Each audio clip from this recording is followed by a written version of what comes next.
Bonsoir, et comment ça va? Bonsoir. C'était une intro. Je me demande en ce moment pourquoi on cherche toujours des intros de ouf. Alors qu'il n'y a rien, pas grand chose. Bon, alors aujourd'hui on va faire la suite de l'espace, qui va être génial. Alors tout d'abord, voici mon compte Insta qui va être affiché ici. Après il va y avoir bien sûr likez la vidéo et bien sûr abonnez-vous s'il vous plaît, partagez aussi si vous voulez. Donc abonnez-vous à mon compte Instagram qui est Emilion. C'est quoi déjà? Non, je déconne, c'est Emilion avec un S à la fin, 17, un truc comme ça. Et je le réécrirai. C'est Emilion normalement, mais donc voilà. Donc on va faire sur plusieurs choses qui va être l'espace bien sûr. On fait la suite. Alors dans la dernière vidéo j'avais dit qu'on fera sur la vie, non, ça c'est dans une prochaine vidéo, donc c'est pas maintenant. Donc aujourd'hui on va voir les étoiles et les exoplanètes. On va voir un petit peu l'exploration spatiale et c'est tout. Donc voilà. Merci. Attention, c'est parti. Un grand blanc va être lâché. Je vous propose d'écouter un peu de musique. La la la la la la la la la la. Alors là, on va parler de PSR J1748 2448 AD, 46 AD, peu importe. Alors, cette étoile, c'est une étoile, oui. C'est une étoile qu'il y a dans la constellation du Sagittaire. C'est très loin. C'est génial. Voilà une petite image qui arrive là maintenant. Voilà. Alors, PSR, machin. Voilà une image aussi parce que sinon vous avez perdu. Donc, tout simplement, c'est une étoile à neutrons. Les plus petites, c'est l'une des plus petites, mais par contre les plus denses. Ce sont des noyaux étoiles massifs ayant explosé en supernova. Donc, les supernovas, ça j'ai expliqué. Alors, certaines étoiles à neutrons émettent des faisceaux de rayonnement électromagnétique en tournant rapidement sur elles-mêmes. Lorsque sa rotation, leurs faisceaux, à chaque rotation, leurs faisceaux, ils parviennent à passer rond comme une impulsion. Voilà. Alors, ce type d'étoile, c'est un pulsar. La distance de la Terre, 18 000 années-lumière, diamètre moins de 32 km. Voilà. Localisation, je dis. Alors, le pulsar PSR est situé près du centre de notre galaxie, de la Voie lactée. Donc en gros, la Voie lactée, ici, là, elle est située au centre. Enfin, presque, pas très loin quoi. Alors, PSR AD est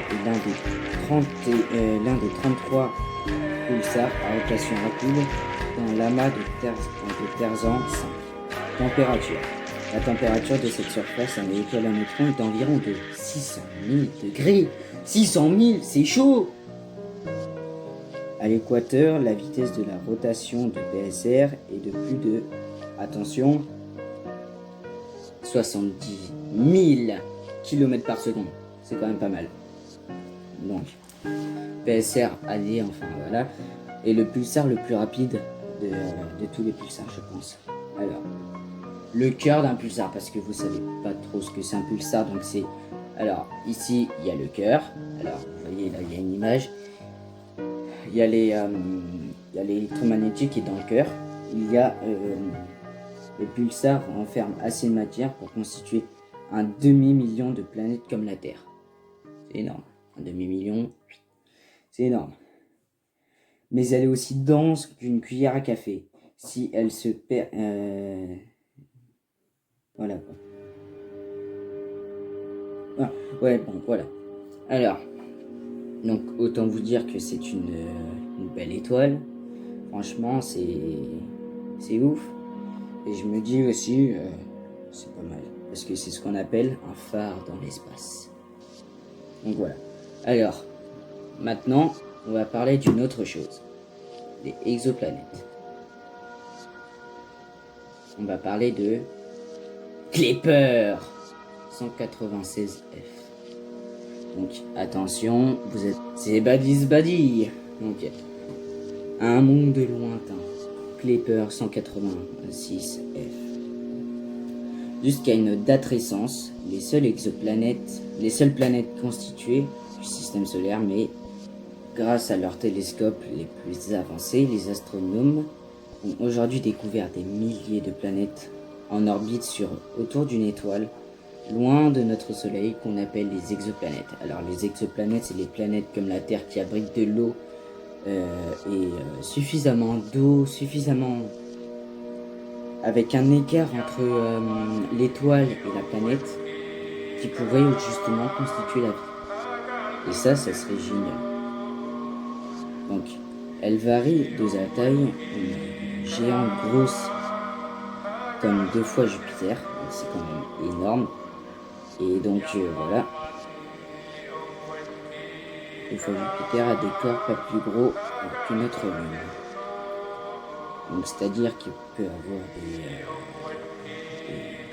en gros Kepler 186F est immense comme Jupiter, mais il y a des plus petits corps qui sont un petit peu plus proches de l'étoile, qui s'appellent Kepler 62b, 62d, 62e, 62f et même 62c, qui sont beaucoup plus petits que la Terre. Donc c'est énorme. Enfin c'est petit quoi. Voilà. Donc c'est une planète qui ressemble pas mal à la Terre, qui a de l'eau, à ce que je vois, qui a aussi une atmosphère. Une petite image pour vous. Hop là. Et aussi, je cite une phrase qui est écrite.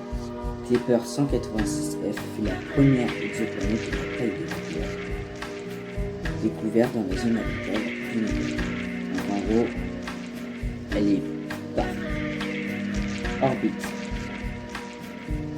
Donc la Terre gravite à 150 millions de kilomètres du Soleil.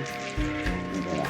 Et Kepler gravite à 65 millions de kilomètres à son étoile. Donc ça dépend quelle étoile on a. Donc le diamètre de Kepler est d'environ 15 000 km. Elle est un peu plus grosse que la Terre. On pense que le système Kepler, c'est 6, est âgé de 4 milliards d'années environ. C'est quand même pas mal. Donc autant vous dire que là aussi il y a plus. Alors environ une distance de la Terre, environ 500 années-lumière. Bon, pour ceux qui savent pas, les années-lumière comme on dit, c'est par exemple là il y a écrit 500, donc c'est 500 ans à la vitesse de la lumière. La vitesse de la lumière est de 240 km par seconde, en km/h, je ne sais plus du tout ce que ça fait, mais voilà, c'est quand même pas mal. Donc elle a une période orbitale de 130 jours terrestres, donc c'est pas mal aussi, découverte en 2014 par une chercheuse américaine, Elisa Quintana et son équipe. Localisation, la constellation du Cygne. Voilà. Donc ça, c'est toutes les infos sur ça. Maintenant, on va parler d'une chose qui est très importante, que d'autres le sachent et tout ça. On va parler de l'exploration spatiale. On va parler d'une sonde, enfin un truc comme ça, qui s'appelle le FAST. Alors attention, hop là, de retour. Alors le FAST, en fait, c'est une exploration pour des télescopes. En gros, le FAST est un radiotélescope géant qui est situé dans la province de Guizhou, au sud-ouest de la Chine. Donc ça, c'est quand même pas mal. Donc la construction, c'était 2011 à 2016. Opérateur, Observatoire astronomique nationaux de la Chine. Donc là, NAOC. Donc c'est affiché là de toute façon. Donc le radiotélescope a des panneaux d'aluminium sont orientales par rapport par ordinateur. Ça, c'est pas mal déjà. Donc, c'est le plus grand radiotélescope à appareil unique au monde. A été construit en cuvette naturelle dans les montagnes reculées de Chine. Son nom, le radiotélescope sphérique de 500 mètres d'ouverture. C'est quand même grand pour un nom, non? Donc voilà une bonne image du radiotélescope, c'est quand même bien, voilà. Donc, abrégé par l'acronyme anglais FAST, donc pour 500, excusez-moi, pour 500 meter aperture spherical telescope. Excusez-moi, je parle pas très bien l'anglais, je ne parle pas couramment non plus, j'ai un âge où l'école, voilà quoi. Donc voilà. Il collecte des faibles signaux radio émis par les objets célestes, tels que les galaxies, les pulsars. Donc des pulsars, on en a vu un, le PSR-AD.